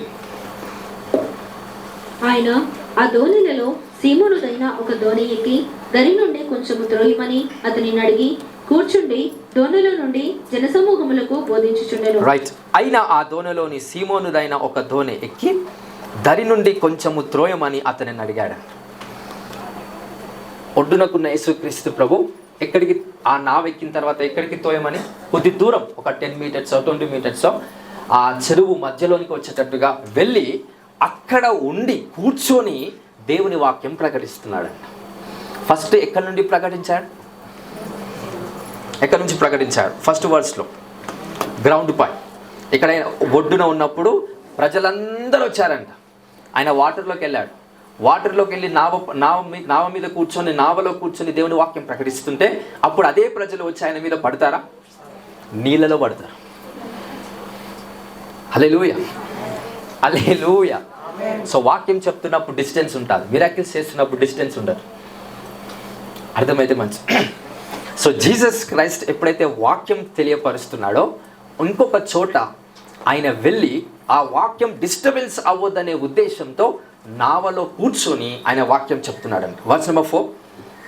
ఆయన బోధించుట చాలించిన తర్వాత నీవు దోణెను లోతునకు నడిపించి చేపలు పట్టుటకు మీ వలలు వేయుడని సీమోనుతో చెప్పగా. రైట్. సో వర్స్ 3లో ఆయన ఆ దోణిలోను సీమోనుదైన ఒక దోణి ఎక్కి దరి నుండి కొంచెము త్రోయమని అతనిని అడిగి కూర్చోండి దానిలో నుండి జన సమూహలకు వాక్యాన్ని బోధించాడు. ఫస్ట్ ఏ పొజిషన్ నుంచి వాక్యాన్ని బోధించాడు, రెండవసారి ఏ ప్లేస్లో ఉండి వాక్యాన్ని బోధిస్తున్నాడు. ఇది బాగా గమనించండి. చేంజ్ అవుతుందా లేదా? పరిస్థితి చేంజ్ అవుతున్న కొద్దీ వాక్యము అక్కడ వివరణ అనేది క్లారిటీగా ఇవ్వగలుగుతున్నాడు. మీ పరిస్థితులు ఎందుకు మారట్లేదు అని అంటే ఇప్పుడు అందరికి అర్థం కావాలి. ఫస్ట్ వన్ రాసుకోండి. మనసు మారట్లేదు. రైట్. పరిస్థితి ఎందుకు మారట్లేదు? దేవుడు గొప్పోడే, పరిస్థితిని తీసేయగలుగుతాడు. పరిస్థితిని తీసేస్తే దేవుని పిలుపును నువ్వు చేయలేవు. దేవుని మహిమార్థమైన ఆయన చిత్తాన్ని నువ్వు జరిగించలేవు. సో దేవుని చిత్తాన్ని జరిగించాలంటే, దేవుని పిలుపుని జరిగించాలంటే అక్కడ ఏ పరిస్థితి అయితే ఆయన మనకు కలగజేశాడో ఆ పరిస్థితుల నుంచే వెళ్ళి దాన్ని డీల్ చేసుకొని దేవుని పిలుపును సమాప్తం చేయాలి. ఎందుకు పరిస్థితులు చేంజ్ అవ్వట్లేదు? ఫస్ట్ ఏం మారట్లేదు? మనసు. యేసు ప్రభు మనసు ఎలా మారింది? ఎక్కడి నుంచి ఎక్కడికి మారింది? నేను ఇదే చోట ఉండి వాక్యాన్ని ప్రకటిస్తే నేను ఈ పని చెయ్యలేను. ఏం చేశాడు? స్థలాన్ని మార్చి నావలోనికి వెళ్ళాడు. ఆ నావలోకి వెళ్తున్నప్పుడు నావ రెడీగా ఉందా లేదా? నీ కోసం దేవుడు ఎన్నో రెడీ చేసి పెట్టాడని మీరు చూడట్లేదు. అది దట్స్ నో ఓన్లీ ప్రాబ్లం. ప్రార్థన చేస్తున్నారు, అన్నీ అవుతున్నాయి, ఏం చేయలేకపోతున్నారు? మీ సైట్ అనేది, స్పిరిచువల్ సైట్ అనేది సమస్యల మీద ఉంది. యేసు ప్రభు యొక్క సైట్ దేని మీద ఉంది? వాక్యం. నా పిలుపు ఏదైతుందో అది నేను చెయ్యాలి. దానిని బట్టి నావ మీద ఆయన సైట్ వెళ్ళక ముందే పరిశుద్ధాత్ముడు ఏం చేశాడు? ఆ నావని ఏం చేశాడు? మీ అన్ని పరిస్థితులలో దేవుడు ఒక నావని కలగజేస్తున్నాడు. దాన్ని ఎప్పుడైతే మీరు చూడటం స్టార్ట్ చేస్తారో ఆ నావ మీకోసం సిద్ధముగా ఉన్నది. దేవుడు వాక్యం ప్రకటించబడుతుంది. It is prepared. హల్లెలూయా, హల్లెలూయా. చూడకపోతే ఆ నావ సిద్ధం అవ్వదు. వాడు పట్టే చేపలు పడుతూనే ఉంటాడు, వాడు బాగుపడుతూనే ఉంటాడు. Some times miracles has to begin from you. ఎప్పుడు చేపలను చూసినప్పుడు అద్భుతం కాదు, నావని చూసినప్పుడు మిరాకిల్స్ అవుతాయి. Because it's a source, it's a protection, it's a Guardian. అలాంటి కార్యాలు యేసుక్రీస్తు ప్రభు చేస్తున్నప్పుడు ఎలా ఆయన ప్రాబ్లంలు ఉన్నప్పుడు ఎలా డీల్ చేస్తున్నాడు, దాన్ని మీరు తెలుసుకోకుండా దేవుని మనస్సును తెలుసుకోవాలని ఆశ కలిగి ఉంటే ఆశ వ్యర్థమని వాక్యం ప్రకటిస్తుంది. ఎలా ఆ సమస్యలు సిచ్యువేషన్స్ని ఎలా డీల్ చేయగలుగుతున్నాడు. సో మీకు రకరకాల పరిస్థితులు ఉండొచ్చు. ఒకరికి ఆర్థిక పరిస్థితులలో వాళ్ళు చాలా దీనంగా ఉండొచ్చు, ఆరోగ్య పరిస్థితులలో దీనంగా ఉండొచ్చు, కొంతమంది ఫ్యామిలీ పరిస్థితులలో ఎప్పుడు గొడవలు ఉండొచ్చు, కొంతమంది పిల్లల పరిస్థితిలో గొడవలు ఉండొచ్చు, అనారోగ్యాలు ఉండొచ్చు. అందరికి ఒకే పరిస్థితి ఉందా? లేదు. బట్ పరిస్థితి మారుతుందా అనంటే మారలేకపోతుంది. ఎందుకు మారలేకపోతుంది? ఫస్ట్ ఏం మారాలి? ఎందుకు మనసు మారాలంటే సమస్తం ఎక్కడున్నాయంట మనలో. సంతోషం ఎక్కడుంది? ఇప్పుడు నీకు సంతోషం ఉందా లేదా? ఉంది, కానీ నువ్వు అనుభవించలేకపోతుంది. దుఃఖం ఉంది, సంతోషం ఉంది. ఎక్కడుంది అదంతా? నీ బయట లేదు, నీలోనే ఉంది. సమస్తం దేవుడు నీలోనే పెట్టాడు. నీ పిలుపును బట్టి, నీకు కావాల్సిన ఆయన చిత్త సంకల్పాన్ని బట్టి everything God has given everything with in you. నీలోనే ఆయన భద్రపరిచాడంట. నువ్వు సంతోషాన్ని బయటికి తీసుకొస్తావా, దుఃఖాన్ని బయటికి తీసుకొస్తావా? ఎవరి నిర్ణయాన్ని బట్టి వస్తుంది అది? మీ నిర్ణయాన్ని బట్టే మీరు సంతోషంగా ఉండాలా, దుఃఖించాలనేది. దేవుని నిర్ణయాన్ని బట్టి కాదు, సాతాను నిర్ణయాన్ని బట్టి కాదు. ఎవరి నిర్ణయాన్ని బట్టి వస్తారు? నీ నిర్ణయాన్ని బట్టి వస్తారు. హల్లెలూయా. సంతోషం నాకు లేదు అని అంటే అబద్ధము. ఎవడైనా దుఃఖము లేదు అని అంటాడా? చెప్పండి. ఏ మానవుడి దగ్గరికి వెళ్ళి నీకు దుఃఖం ఉందంటే నాకు లేదంటాడా? కానీ సంతోషం ఉందా అంటే లేదంటాడు. అదేంది మరి? అంటే మానవుడు ఏమైపోయాడు? మోసపోయాడు. దుఃఖం ఉందంట కానీ ఏం లేదంట అంటే అప్పుడు వాడు పరిపూర్ణ మానవుడు కాదు. ఏ మానవుడు అంటే సగం మానవుడు అవుతాడు. ఎందుకంటే పరిపూర్ణ మానవుడే దుఃఖం సంతోషాన్ని మోస్తా, ప్రేమ ద్వేషం రెండు మోస్తా. ఎందుకంటే ఆదాము సమయంలో ఆ ఫలం తిన్న తర్వాత వాళ్ళకి ఏమొచ్చిందంట? మంచి చెడు. మంచి మాత్రమే ఉందా? ఏముంది? చెడు. మన నాలుకపై ఏముందంట? జీవ మరణం. జీవ మరణములు ఎవరి వశము? నాలుక వశం. మీ నాలుక ఏది పలుకుతుందో అది మీరు అనుభవిస్తారు. ఏది విత్తుతావో అదే కోస్తావు. ఇవంటే అంటే అన్నీ ఎక్కడున్నాయి? దేవుడి నుంచి వచ్చేది కానీ, సాతాను నుంచి వచ్చేది కానీ, లోకం నుంచి వచ్చేది కానీ సమస్తం మీలో ఉన్నాయి. సంతోషంగా ఉండాలని ఆశ దేవుని దగ్గరకు వచ్చి మీరు ఎప్పుడైతే ప్రాధేయపడి, అయ్యా మీరు నాలో ఉన్న సంతోషాన్ని నేను చూసే విధముగా నా కృపనివ్వండి అన్నప్పుడు దేవుడు ఆ కార్యం మీకు బాహటంగా ఖచ్చితంగా జరిగిస్తాడు. కానీ ఒకే విధముగా నేను ఈరోజు వాక్యం చెప్తున్నాను ఏంటంటే, try to focus on something that you are not able to see. ఏదైతే చూడలేకపోతున్నావో దాన్ని చూసే విధముగా మీ కళ్ళు తెరవబడునుగా. హల్లెలూయా. హల్లెలూయా. యాకోబు అంట వాళ్ళ పిల్లలకు కరువు సమయం వచ్చినప్పుడు వాళ్ళ పిల్లలందరూ వస్తారు. వాళ్ళ కుమారులంతా వచ్చి, తండ్రి గారు మనం చనిపోతాం, ఇదే కరువు ఉంటే ఏం చేస్తాం, మరి ఏం చేద్దాం అన్నప్పుడు యాకోబు ఏం చేస్తాడో తెలుసా? ఈ ఆయన చూస్తాడంట. ఏదో దేశంలో ఉన్న సమృద్ధి ఆయన చూడగలుగుతాడు. చూసి ఏమంటాడంటే, ఫలానా దేశానికి వెళ్ళు, అక్కడ మీకు కావాల్సిన కార్న్ అంటే మన భాషలో ఆహారం ఏదైతే ఉందో అది మీకు దొరుకుతుందని ఆయన ఎప్పుడైతే చూస్తాడో వెంటనే అక్కడ ఉన్న యోసేపు ఎవరైతే ప్రధానమంత్రి ఉన్నాడో సిద్ధపరుస్తాడంట. ఆహారాన్ని అక్కడ సిద్ధపరుస్తాడంట. ఎందుకు? రాజుకి ఏమొచ్చింది అక్కడ? కళ. ఏ కళ వచ్చింది? ఆ కళ రావడం వల్ల 7 సంవత్సరాలు మనకి కావాల్సిన ఆహారము దాచిపెట్టుకుందాం. ఎందుకు? మిగతా 7 సంవత్సరాలు ఏమొస్తారు? కరువు వస్తారు. దీనిని బట్టి వాళ్ళు ప్రిపేర్ చేస్తున్నారంట. ఎప్పుడు ప్రిపేర్ చేస్తున్నారు? యాకోబు దాన్ని చూసినప్పుడు. It is prepared. When he able to see something is prepared. మీరు చూడకపోతే ఏది సిద్ధపడదు. హల్లెలూయా. ఆ వర్స్ తీయండి ఒకసారి. మేబీ జెనసిస్ 40 ఆదికాండము 42 రైట్ 1 నుంచి. ధాన్యము ఐగుప్తులోనున్నదని యాకోబు తెలుసుకొనినప్పుడు మీరేలా ఒకరి ముఖము ఒకరు చూచుకొనిచున్నారని ఏమంటున్నాడు? ఇలాంటి ఒకరి ముఖం ఒకరు చూసుకుంటున్నారంట. మనకు కరువు వచ్చింది, ఎలా ఆహారం అని. ఇలా కుమారులంతా, అన్నదమ్ములంతా, వీళ్ళ కన్ఫ్యూజన్ స్టార్ట్ అయింది. పరిస్థితి అదే పరిస్థితి, దేర్ ఇస్ నో ఫుడ్, ఇంకా వాళ్ళు బ్రతకడానికి అవకాశం లేదన్నట్టుగా పరిస్థితి అయిపోయింది. అప్పుడు మనోడు ఏం చేశాడంట? తెలుసుకున్నాడంట. He began to understand and began to watch. ఒకసారి అది స్క్రిప్చర్ 42:1 చదవండి. అట్లానే ధాన్యము ఐగుప్తులో నున్నదని యాకోబు తెలుసుకొనినప్పుడు మీరేలా ఒకరి ముఖము ఒకరు చూచుచున్నారని తన కుమారులతో అనెను. మరియు అతడు, చూడుడి, ఐగుప్తులో ధాన్యమున్నదని వింటిని, మనము చావక బ్రతుకున్నట్లు మీరు అక్కడికి వెళ్ళి. వర్స్ 1లో now when Jacob saw that there was corn in Egypt. తెలుగులో అందుకే నాకు కన్ఫ్యూజ్ అయింది. ఇంగ్లీష్ ప్రకారంగా చూస్తే ఏముంది? అది యాకోబు ఏం చేశాడంట? చూస్తున్నాడంట. తెలుసుకొని కాదు, అక్కడ ఏం చేశాడంట? ఈ సా చూడగలుగుతున్నాడంట. ఈ అండర్స్టాండ్ వాట్ ఈ బిగన్ టు సీ. ఎప్పుడైతే చూశాడో అక్కడ వాళ్ళకి కావాల్సిన ఆహారం ఏమవుతుందంట? సిద్ధపరచబడుతుందంట.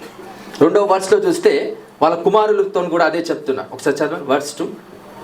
మరియు అతడు, చూడుడి, ఐగుప్తులో ధాన్యమున్నదని వింటిని, మనము చావక బ్రతుకున్నట్లు మీరు అక్కడికి వెళ్ళి మన కొరకు అక్కడి నుండి ధాన్యము కొనుక్కొని రండని చెప్పగా. ఫస్ట్ ఏం చేశాడు? మనోడు చూశాడు. 2nd వర్స్లో వాళ్ళ కుమారులతో ఏమని అంటున్నాడు? నేను విన్నా అంటున్నాడు. ఇది మీ తర్వాత ధ్యానించుకున్నాం. ಮತ್ತೆ లూకా సువార్త మళ్ళీ ఒకసారి అక్కడికి కమ్ బ్యాక్. వర్స్ 4. ఆయన బోధించుట చాలించిన తర్వాత నీవు దోణిను లోతునకు నడిపించి చేపలు పట్టుటకు మీ వలలో వేయడని సీమోనుతో చెప్పగా. సో యేసు ప్రభు వాక్యం చెప్పడం అయిపోయింది, సమాప్తం.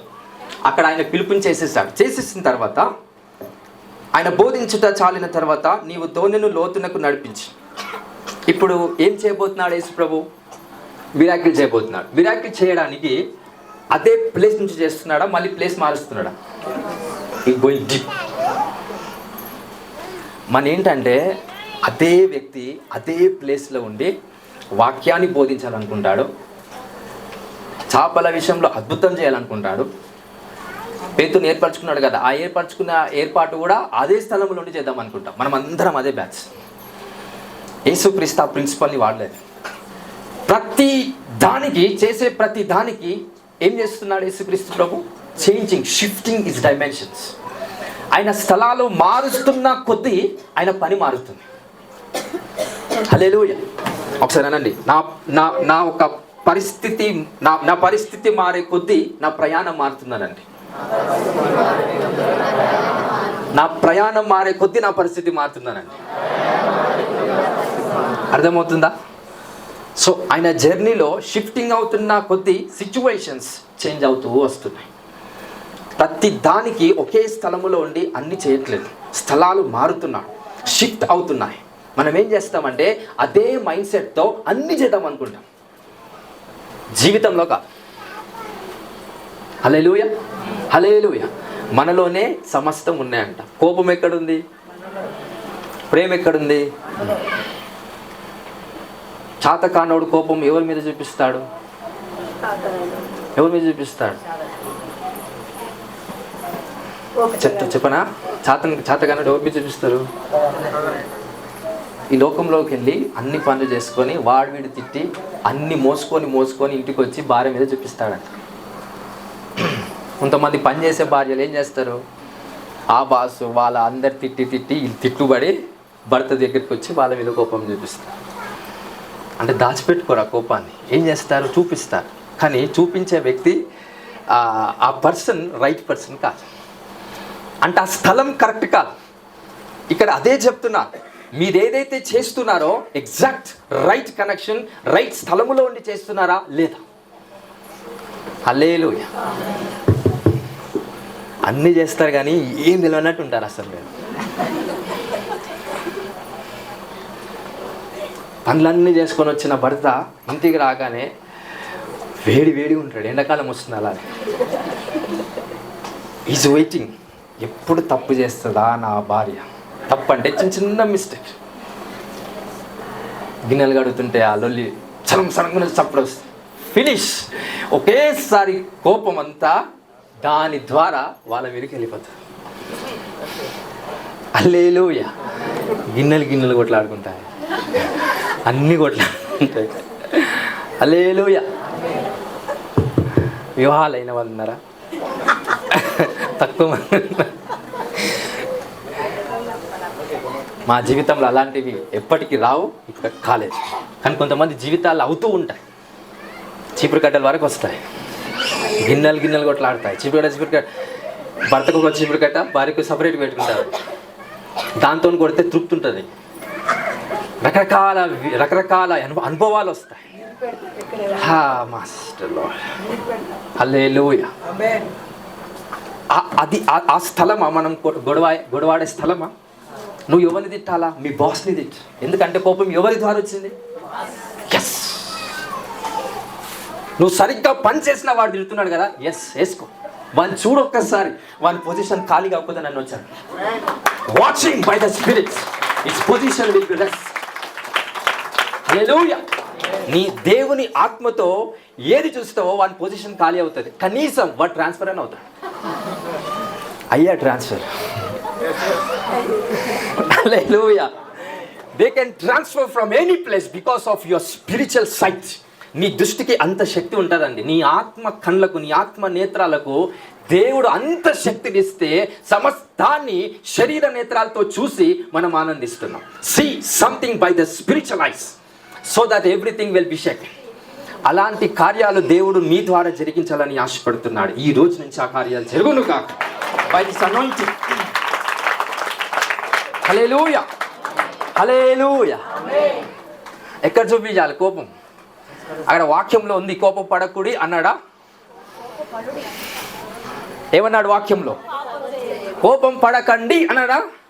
కోపం పడుడి. కానీ పాపం ఎప్పుడు చేస్తామంట? కోపం ఎవరి మీద పడొద్దో వాళ్ళ మీద పడితే ఏం చేస్తున్నట్టు? You are in the wrong connection, wrong place. హల్లెలూయా. సంఘంలో ఎవడేమన్నా భార్యకే, బయట ఎవడేమన్నా భార్యకే తిట్లు, కొంతమంది భర్తకు తిట్లు, ఎవడేమన్నా అత్తేమన్నా భార్యకే, ఇంకో అలక్క చెల్లెలు ఏమన్నా భార్యకి, మళ్ళా భర్తకి. అంటే ఎంతసేపు ఏ ప్లేస్లో ఉండి అన్నీ చేస్తున్నారంట? ఆ ఫ్యామిలీ ఆ ఇంట్లో పోతే కదా అదే ప్లేస్, ఆ ప్లేస్ నుంచే సమస్తాన్ని చేస్తుంది. No, that's not the right thing. ఎక్కడ ఎవరి విషయంలో మీరు అభ్యంతరం పడుతున్నారో అక్కడ మీరు డీల్ చేసుకోండి. అక్కడ సమస్య డీల్ అవుతే ఇంట్లో ప్రాబ్లం రాదండి. ఆ ఫ్యామిలీ వరకు రాదు. ఎందుకు వస్తుంది? ఆ ఫ్యామిలీ వరకు ఎందుకు వస్తుంది? ఎక్కడో సమస్యను మీరు పరిష్కరించుకోవాల్సింది ఉంటే ఎక్కడ తీసుకొస్తున్నారు? ఇంట్లోకి తీసుకొస్తున్నారు. హల్లెలూయా. వాడు అట్లంట వీడు ఇట్లంట అని భర్త, వాడు అట్లంట వీడు ఇట్లంట అని భార్య. ఎవడెక్కడ పోతుంది? మీరు ఇంటికి వచ్చారా? ఫ్యామిలీలు సురక్షితంగా ప్రార్థనతో ఉన్నారు. It's done. దేవుడు నూతన కార్యాలు చేయడానికి సిద్ధంగా ఎప్పుడూ ఉంటాడంట. ఈరోజు ఉంటాడు, రేపు ఉండడని కాదు. Every day is a new dawn for God's glory. Hallelujah. Hallelujah. So miracles చేయడానికి యేసు ప్రభు పొజిషన్ మారుతుందో లేదా? వేరే ప్లేస్కి వెళ్తున్నాడు. ఇంకా లోతుగా వెళ్ళి అక్కడ ఏం చేయమని ఆజ్ఞాపిస్తున్నాడు పేతురుని? Next verse. ఫస్ట్ సీమోను, ఏలినవాడా, రాత్రి అంతయో మేము ప్రయాసపడితిమి కానీ మాకేమీ దొరకలేదు. అయినను నీ మాట చొప్పున వలలు వేతునని ఆయనతో చెప్పాను. రాత్రి అంతా ఏం చేశారంట మనోళ్ళు? వలలు వేసి చేపలు పడతామని ప్రయత్నం చేశారు. అయిందా? కాలేదు. ఎందుకు కాలేదు? రెండో వచనం. ఎందుకు కాలేదు? సరస్సు తీరమునున్న 2 దోణులను యేసు ప్రభు ఏం చేయాలా? చూడాలి. బిఫోర్ ఈ watch something will be empty. హల్లెలూయా. ఈ స్క్రిప్చర్ని కరెక్ట్గా అండర్స్టాండ్ చేసుకుంటే ఏదైనా మీరు చేయొచ్చు. హల్లెలూయా. మంత్రికులు ఒక భాషను వాడతారు. దాని ఏమంటారంటే హిందీలో బారిష్ అంటే వర్షం. అదే బారిష్ మంత్రికులు వాడతారు. ఏంటంటే ఒక దగ్గర ఉన్న ఏ వస్తువు అయినా ఇంకో చోటుకి తీసుకొస్తారు ఆ బారిష్ అనే పదం వల్ల. తెలుసా? తెలుగు అంటే ఒక దాన్ని ఇంకో చోటుకి తీసుకొస్తారు. అది వస్తువైనా మనిషి అయినా ఇంకేదైనా వాళ్ళ చోటుకి వెళ్ళాల్సిందే. ప్రేమికులు ఉంటారు కొంతమంది, ఆ చాతపడి చేపిస్తేప్పుడు వాడు ఏం చేస్తాడంటే ఈ అమ్మాయి వాడి దగ్గరికి వచ్చేలాగా చాతపడి చేపిస్తాడు. ఆమె ఎక్కడున్నా ఆ దగ్గరికి రావాల్సిందే. అట్లా చేస్తాడు వాడు మంత్రం. దాని బారిష్ అనే ఆ పదంతో వాడు ఉపయోగించి సమస్తాన్ని చేస్తాడు. మనం కరెక్ట్ ఉపయోగించట్లేదు దేవుని శక్తి. వాడు సాతాన్ శక్తిని పర్ఫెక్ట్గా ఉపయోగిస్తున్నాడు. వాడు సాతాన్ శక్తిని పరిపూర్ణంగా ఉపయోగించి అన్ని కార్యాలు చేస్తుంటే నువ్వు నేను ప్రార్థన చేసుకుంటూ ఎసయ్యా నాకు ఆ కష్టం ఉందయ్యా, నాకు తలనొప్పి వస్తుందయ్యా, బాయికాడ బోర్లో నీళ్ళు పడలేదు, పశువుల ప్రాబ్లము, హల్లెలూయా హల్లెలూయా. అందరికి అర్థమవుతుందా? ఇవన్నీ సమస్యలే కావనట్లేదు. దీనికి మించింది ఏంటంట దేవుని మహిమ. ఆ మహిమ వైపు నువ్వు చూస్తే సమస్తం నీ కోసం ఏర్పాటైనవన్నీ కూడా నీ కోసము సిద్ధపరచబడుతూ ఉంటాయంట. నావా యేసుప్రభు కోసం సిద్ధపరచబడింది, అందుకే దాన్ని ఏర్పాటు చేసుకున్నాడు యేసుప్రభు. లోతుకు వెళ్ళిన కొద్దీ ఏమైందంట, యేసుక్రీస్తు ప్రభు సీమోన్ని ఆజ్ఞాపించాడు ఇప్పుడు వల వేయని. అక్కడ సీమోన్ ఏం చేస్తున్నాడు? నెక్స్ట్ చదువు లాస్ట్ చెప్పేసి ముగిస్తాం. వారు అలాగు చేసి విస్తారమైన చేపలు పట్టిరి. ఏం చేశారంట? విస్తారమైన చేపలను. ఎంత విస్తారమైన? చదువు నెక్స్ట్. అందుచేత వారి వలలు పిగిలిపోచుండగా వారు వేరొక దోణలనున్న తమ పాలివారు వచ్చి తమకు సహాయము చేయవలెనని. ఇక్కడ బాగా వినండి. వలలు ఏమైపోయాయంట? పిగిలిపోయాయి. ఎందుకు? చేపలు అన్ని గానం పట్టాయంట. వలలు అన్ని గానం పట్టేసరికి వలలు ఏమైపోతున్నాయి? పిగిలిపోతున్నాయి. అప్పుడు ఎవరు వచ్చారు? వెంటనే ఎవరు వచ్చారు? పక్కనున్న జాలరులు వచ్చారంట. యేసు ప్రభు పేతుని మాత్రం ఏర్పాటు చేసుకున్నాడా? పక్కనున్న వారిని కూడా. బట్ పక్కనున్న వారికి అద్భుతం చేయలేదు. పేతురికి అద్భుతం చేస్తే పక్కనున్న వాడు వచ్చాడు. కొన్నిసార్లు సమృద్ధిగా దేవుడు ఆశీర్వదించాడు, పెక్కిలించబడేలా ఆశీర్వదిస్తాడు. ఎందుకంటే రకరకాల ప్రజల్ని దగ్గరికి రావటం దేవుడు వాళ్ళని ఏర్పాటు చేసుకోవాలి. They attract your blessings. హల్లెలూయా. ఈ బ్లెస్సింగ్స్ మీ అందరికీ రావాలి. సమృద్ధిగా దీవించబడటం కాదు. You have to flow in the spirit. You have to flow in the blessing. Blessing అంటే డబ్బు కాదు, సమాధానం. డబ్బు మాత్రమే కాదు, ఇంకేంటంటే సంతోషం. దాంట్లో ఫ్లో అవ్వండి. నేను బయట అంతా సంపాదిస్తా. ఫస్ట్ ప్రేమను సంపాదించండి, సంతోషాన్ని సంపాదించండి, సమాధానాన్ని సంపాదించండి. ఇవి ఏమి లేకుండా ఏం చేస్తారు మనోళ్ళంటే, ఈ లోకంలో ఉన్నదంతా నేను ఈ లోకంలో కూడా అన్ని సంపాదించే ముందు వాడు ఏం సంపాదించగలిగింది? ఫస్ట్ వాడి ప్రిన్సిపాల్ని బట్టి వాని మనస్సు నెమ్మది చేసుకుంటాడు, వాని ఆరోగ్యాన్ని నెమ్మది చేసుకుంటాడు, కుటుంబాన్ని సమృద్ధిలోనికి నడిపిస్తాడు. హల్లెలూయా. యేసుప్రభు ఇక్కడ సమృద్ధి కలిగిన అద్భుతం చేశాడా? పిక్లించబడే అద్భుతం చేశాడు. It will be cracked so that people come in to that divine nature. ప్రజలు మీ దగ్గరికి రావాలంటే మీరు సమృద్ధిలో ఉంటే రారండి. అంటే లేవిలో ఉన్నాం యాక్చువల్గా. లేవిలో నుంచి ఇప్పుడు నెక్స్ట్ స్టెప్ ఏంటి? సమృద్ధిలో నుంచి నెక్స్ట్ స్టెప్ పిక్లించబడే, అనగా నీ ఆశీర్వాదము పక్కవారికి వెళ్ళే అంతగా దీవెన. అంటే నీకున్న సంతోషము పక్కవారికి పంచినా కూడా నీ సంతోషాన్ని నువ్వు కోల్పో. డబ్బు మాత్రమే కాదు, ఎవ్రీథింగ్.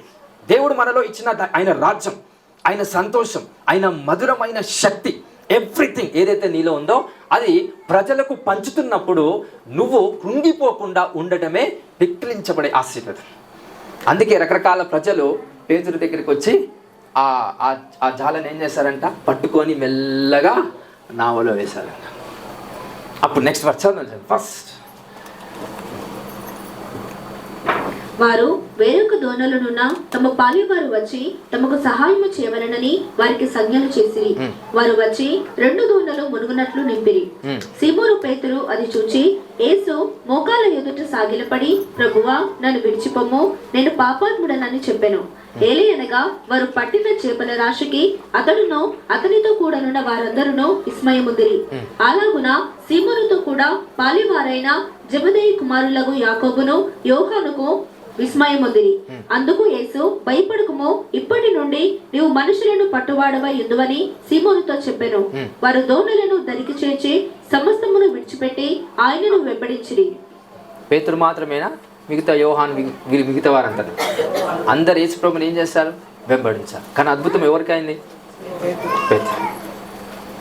అంటే పేతురుకైతే వీళ్ళెందుకు వెంబడిస్తున్నారంటే సమృద్ధి కలిగిన అద్భుతం కాలేదు. ఎలాంటి అద్భుతం అయింది?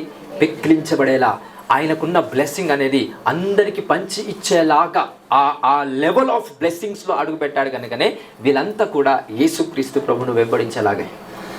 ఇన్ని అద్భుతాలు అయిన తర్వాత లాస్ట్ మహిమ కలిగిన కార్యం ఏంటో తెలుసా?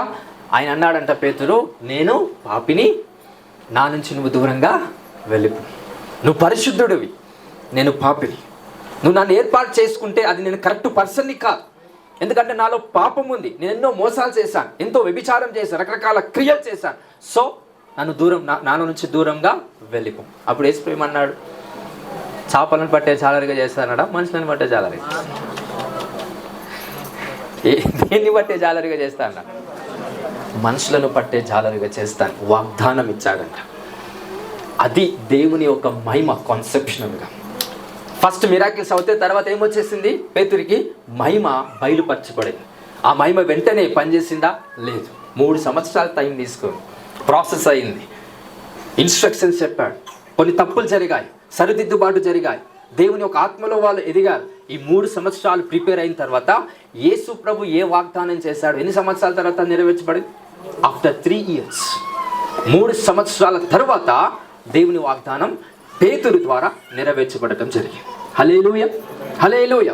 సో నీ పరిస్థితి మీద నీకు అధికారం రావడం కోసం దేవుడు ఈ రోజు మిమ్మల్ని అభిషేకించబోతున్నాడు. God is going to anoint you to overcome your situations. Hallelujah. So పరిస్థితులను ఎదుర్కోవాలంటే అదే స్థలములో ఉండి దయచేసి ఎదుర్కోకండి ప్లీజ్. అది impossible. That's not the right principle. ప్రతి దానికి యేసుప్రభు ఏం చేస్తాడు? వాక్యం చెప్పడానికి ఎక్కడికి వెళ్ళాడు? కొద్ది దూరంలోకి వెళ్ళి నావ ఎక్కి నావలో కూర్చొని వాక్యం చెప్పి. అద్భుతం చేయడానికి ఎక్కడికి వెళ్ళాడు? ఇంకా కొద్ది దూరం వెళ్ళి లోతుగా వెళ్ళి అక్కడ అద్భుతం చేస్తాడు. హల్లెలూయా, హల్లెలూయా. Different places, same vision, same calling, same goal. దేవుడు మీకు ఏ విషయంలో పిలిచాడో ఆ పిలుపును బట్టి దేవుడు మిమ్మల్ని దీవించును గాక. హల్లెలూయా. సో ఒకే ఒక క్లారిటీనెస్, సమస్త విధములైన సమస్తం ఎక్కడున్నాయంట? మనలో. కోపం ఎక్కడుంది? కోపం లేకుండా ఉండొచ్చా? ఉండొచ్చు. కోపం పడి పాపం చేయకుండా ఉండొచ్చా? ఉండొచ్చు. ఆ వాక్యం ఎలా నెరవేరుతుంది? కోపపడుడి కానీ పాపం. నీ కోపం రావడానికి ఎవరు కారణం? ఆ వ్యక్తినే మీరు డీల్ చేయాలి. ఒక వ్యక్తి తిడితే మనం ఇంకో వ్యక్తిని తిడితే అది ఎంతవరకు న్యాయం? ఎక్కడెక్కడో అన్ని కోపాలన్నీ మనం నెత్తిలో పెట్టుకొని మనోళ్ళని తిట్టుకుంటూ కూర్చుంటే ప్రేమ ఉంటుందా? పోతుందా? సర్వనాశనం అవుతుంది. నాశనం కాదంట. ఏంటది? సర్వ అంటే నాశనాలన్నీ. ఇంకా సర్వనాశనం. శక్తిమంతుడు వేరు, సర్వశక్తిమంతుడు వేరు. నాశనం కాదు. ఏమవుతుందంట? సర్వనాశనం. ఎందుకంటే అక్కడ ఏం చేస్తున్నాడు ఆ వ్యక్తి? పాపం, sin. Because you are not in the right alignment. హల్లెలూయా, హల్లెలూయా. ఎంతమంది అలా చేశారు? మనకొచ్చిన కోపానికి ఎవరో కారణమైతే మన వాళ్ళను తిట్టి వాళ్ళను బాధ పెట్టి వాళ్ళకు ఒక రకంగా టార్చర్ చేయడం ఎంతమంది చేశారు నాకు తెలియదు. కానీ ఈరోజు దేవునికి క్షమాపణ అడిగాడు. నేను ఇంకా ఎన్నడూ చెయ్యను ప్రభా. కోపపడను అనగాడు. వస్తుంది. మనుషులం కాబట్టి వాక్యం కూడా కోపం వస్తుంది. కానీ స్వభావ సిద్ధమైన మనస్సుతో జ్ఞానయుక్తంగా ఆ కోపాన్ని మీరు జయించగలిగే శక్తి ఉంటే మంచిది. లేదు నాకు శక్తి లేదు, కోపం వస్తుందంటే ఎవరి కారణాన్ని బట్టి వచ్చిందో వాళ్ళతోనే మీరు డీల్ చేయండి. హల్లెలూయా, హల్లెలూయా. ఈ ఫ్యామిలీలో ఇంకా చాలా ఉంటాయి సీజనల్ ప్రాబ్లమ్స్. అత్తగారు ఏమన్నా వీళ్ళకే ప్రాబ్లం. అత్తగారితో ఈ డీల్ చేయలేకపోతాడు. అంతేనా కాదు? ఇంకా ఈ చుట్టాలు బంధువుల విషయాలు వచ్చి చెప్తే ఎవరెవరు ఏమని అన్నా కానీ అంత ఫ్యామిలీనో డిస్టర్బ్ అయితే తప్ప ఎవడో ఎవడైతే ఏమనైతే అన్నాడో వాంతో మనం డీల్ చేయలేకపోతాం. మళ్ళీ ఇద్దరు భార్య భర్తలు రూమ్లోకి వచ్చి వాడు అట్లా అన్నాడంట కదా, ఇట్లా అన్నాడంట, వాడు అట్లా అంటూ నువ్వేం చేస్తున్నావు, చూసుకుంటూ కూర్చున్నావా? ఇదంతా ఏంటంటే disturbances creating in your family because of your nonsense. హల్లెలూయా. ఈరోజు పరిస్థితులన్నీ మార్చబడును కాక. హల్లెలూయా, హల్లెలూయా. మీరు చేసే ప్రార్థనకి ఈ పాటికి ఎన్నో డబ్బులు సంపాదించాలి, ఎంతో ఐశ్వర్యం రావాలి, ఆశీర్వాదం రావాలి, సంతోషం మీలో ఉండాలి, మీ ప్రేమ అనేక ప్రజలకు పంచిపెట్టాలి. కానీ ఏవి లేకుండా శూన్యంలో భూమి ఎలా ఉందో అలానే ఉన్నారంట. బయటికి చూస్తే భూమి మాత్రమే కనిపిస్తాయి, లోపలికి వెళ్తేనే ఆ అందాలు కనిపిస్తూ ఉంటాయి. You have to go deep in nature of God for the glory of God to manifest. హల్లెలూయా, హల్లెలూయా. ఇప్పటి నుంచి ఎవరైనా మీలో ఉన్న కోపం కానీ, మీలో ఉన్న అజ్ఞానాన్ని కానీ, దుర్మార్గపు సంబంధమైన స్వభావము కానీ ఎవరి మీదనైనా చూపిస్తే ఖచ్చితంగా దాని విషయంలో కుటుంబాలు సర్వనాశనం అవుతాయి. అది నేను చెప్పనక్కర్లేదు, ఆయన వాళ్ళు ఇక్కడికి వచ్చారు కాబట్టి చెప్తున్నా. సో మళ్ళీ తిరిగి అదే స్థలములోకి వెళ్ళకుండా అంచెలంచెలుగా స్టెప్స్ ఎక్కుకుంటూ దేవుని మహిమ దగ్గరికి రండి. హల్లెలూయా. ఎక్కుతూ ఉన్నప్పుడే దేవుని మహిమ దగ్గరికి వస్తూ ఉంటాం. మీ క్యారెక్టర్స్, ఒకరు తిడితే, ఒకరేమన్నా అన్నా సహనము లేకున్నా, ఓపిక లేకున్నా, ఓర్చుకోలేకున్నా ఎవరు నాశనం అయిపోతారు? ఎవరు మనకున్న రకరకాల విషయంలో ఉన్న కనెక్షన్స్ కానీ, మంచి చెడులు చెప్పేవాళ్ళు కానీ, వాళ్ళను మనం కోల్పోయేలాగా మనమే చేసుకుంటూ ఉంటాం. హల్లెలూయా, హల్లెలూయా. అందరికీ అర్థం. యేసు ప్రభు శిష్యులు ఎన్నిసార్లు తిట్టాడు చెప్పాడు? చాలాసార్లు తిట్టాడు. అల్ప విశ్వాసులారా అంటాడు, ఇంకొక దగ్గర వేరే టైప్ ఆఫ్ వర్డ్ అంటాడు. నన్ను తిడతావా యేసయ్యా అని ఊరుకున్నారా? సైలెంట్గా ఉన్నారు. ఏం చేస్తాం, ఇంకా ఆయన యజమానుడు మన తిట్ట భరించాలి. ఎందుకు? ఆయనకు తెలుసు ఎందుకు తిడుతున్నా. కోపం వచ్చింది. ఎందుకు కోపం వచ్చింది? వీళ్ళు తిని ప్రార్థన ఉపవాసము లేకుండా ఎవరో వచ్చి దయాన్ని వెళ్ళగొట్టమని అడిగితే వీళ్ళు ఏం చేశారు? వెళ్ళగొట్టలేకపోయారంట. మళ్ళీ ఆ వ్యక్తి ఏం చేశాడు? యేసుప్రభు దగ్గరికి వచ్చి మీ శిష్యుల దగ్గరికి పోయినాను, దయాన్ని వెళ్ళగొట్టలేకపోయాడు. యేసుప్రభు ఏమంటాడు? వెంటనే ఇంకెన్ని రోజులు మీతో నేను ఉంటాను, ఎన్ని రోజులు మిమ్మల్ని నేను భరించాలి, ఇంకా నాలాగా ఎప్పుడు అవుతారు మీరు అని గట్టిగా వేస్తారు. ఏం చేస్తారు? ఇంకా మనోళ్ళు మూసుకొని కూర్చోవాలి. కోపం రాలేదు యేసయ్యకి. ఎందుకు వచ్చింది? ప్రేమ ఉంది కాబట్టే, ఎగ్జాక్ట్ లవ్ ఉంది కాబట్టే యాంగ్రీ వాళ్ళ మీద చూపించగలిగారు. వాళ్ళు దాన్ని అర్థం చేసుకున్నారు. అర్థం చేసుకోకపోతే యేసుప్రభు మంచోడు కాదని నింద వేసి పోయేవారు. హల్లెలూయా, హల్లెలూయా. ఇలాంటి శిష్యులు యేసుప్రభుని చేసుకోలేరు, ఏర్పాటు చేసుకోలేరు. Whatever is doing, everything is in the clarity of the Holy Spirit. హల్లెలూయా. అందరికి వాక్యం అర్థమైందా? మీ పరిస్థితులు అన్నీ మారుతాయండి. I professor by the spirit of God. దేవుని ఆత్మ ద్వారా ప్రవచిస్తాను. హల్లెలూయా. ఈ వాక్యం అర్థం చేసుకోండి, దీంట్లో ఉన్న పవర్ని రిసీవ్ చేసుకోండి. ఆ పవర్ మీలో ఉంటే ఆటోమేటికల్గా పరిస్థితులు మారుతాయి. ఆటోమేటికల్గా సిచ్యువేషన్స్ చేంజ్ అవుతూ ఉంటాయి. మీరు అనుకున్నది చేస్తారు. దేవుడు ఏ విషయంలో మీ విషయంలో అనుకుంటున్నాడో ఇది కావాలని అది ఖచ్చితంగా అవుతాయి. బట్ ఈ వాక్యం ఏదైతే ఈరోజు పరిశుద్ధాత్ముడు చెప్పాడో ఎగ్జాక్ట్గా మీరు ఫాలో అవ్వండి. హల్లెలూయా, హల్లెలూయా. అందరికి అర్థమైందా? ఒకే ప్రార్థన చేయండి ఈరోజు. అయ్యా, నా ఆత్మనేత్రాలు నేను తెరిచి ఏది చూడాలని చూసేటట్టుగా నాకు శక్తినివ్వండి. ఎందుకంటే మన ఆత్మనేత్రాలు తెరవక సమస్యలు మాత్రమే చూస్తున్నాం, కష్టాలను మాత్రమే కనిపిస్తున్నాయి, వచ్చే నిందలు మాత్రమే కనిపిస్తున్నాయి, అవమానాలు మాత్రమే కనిపిస్తున్నాయి, డిస్టర్బెన్సెస్ మాత్రమే కనిపిస్తున్నాయి. యేసు ప్రభు ఎంత డిస్టర్బెన్స్ ఉన్నా ఈ watches the need exactly align with word of God. వాక్యం చెప్పడానికి ఆయన చూశాడు తప్ప ప్రెషర్ ఉందని ఆయన నీడ్ని చూడలేదు. హల్లెలూయా. ఈరోజు అలాంటి అలంకరణ మీ ఆత్మకి దేవుడు కలగజేయునుగాక, మీ మనస్సుకు కలగజేయునుగాక. హల్లెలూయా. గట్టిగా చప్పట్లు కొడతాం. Just give big claps to Jesus. హల్లెలూయా. అందరికి అర్థమైందా? పరిస్థితులు మారాలంటే ఫస్ట్ పాయింట్ ఏం మారాలా? మైండ్. సెకండ్ వచ్చేసి ప్లేసెస్ మారాలి, ప్లేసెస్ షిఫ్ట్ అవ్వాలి. ఫస్ట్ వచ్చేసి ఏం మారాలా? మైండ్ సెట్, మనసు మార్చబడాలి. రెండోది వచ్చేసి ప్లేస్ మార్చాలి. ప్లేస్ మారండి, సిచ్యువేషన్స్ మారం. ప్లేస్ మారిన తర్వాత మూడోది వచ్చేసి ఒక దగ్గర వాక్యం ఉంటాడు కొలస్సియన్స్ చాప్టర్ 3లో, క్రీస్తు మనస్సు మీరు కలిగి ఉండండి, పైనున్న వాటిని మీరు ఏం చేయాలి? వెతకాలి. రైట్. కిందున్న వాటిని మీరు చూడొద్దు, వెతుకోద్దు. దేన్ని వెతకాలా? పైనున్న వాటి. మత్తయి 6 ఏమంటాడు? మొదట దేవుని రాజ్యాన్ని నీతిని వెతికితే కిందున్నవన్నీ కూడా ఎట్లా వస్తాయి? వెతికినప్పుడు వస్తాయి, ఆటోమేటిక్గా వస్తాయి. కానీ నువ్వు వెతకాల్సింది ఏంటి? దేవుని రాజ్యాన్ని, నీతి. దేవుని రాజ్యం నీతి అనగా ఏముందని అక్కడ వాక్యం సెలవిస్తుంది?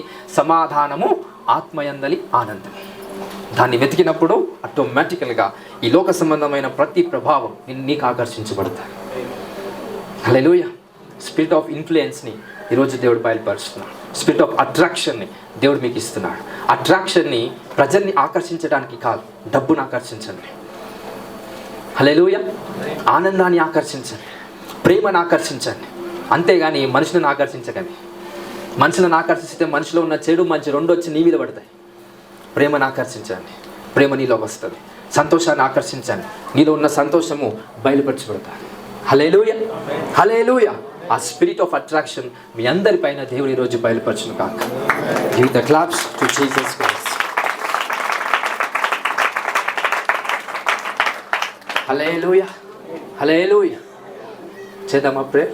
నా పరిస్థితి మార్చేయాలి కాదు, ప్రార్థనకి ప్రేయర్ అవసరం లేదు, చూడటానికి ప్రేయర్ చేయాలి.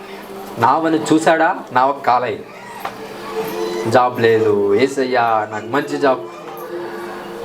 నీకు ఏ జాబ్ కావాలో దాన్ని చూడండి, అక్కడ ఖాళీ అవుతుంది, ఆ పొజిషన్ మీకు వస్తుంది.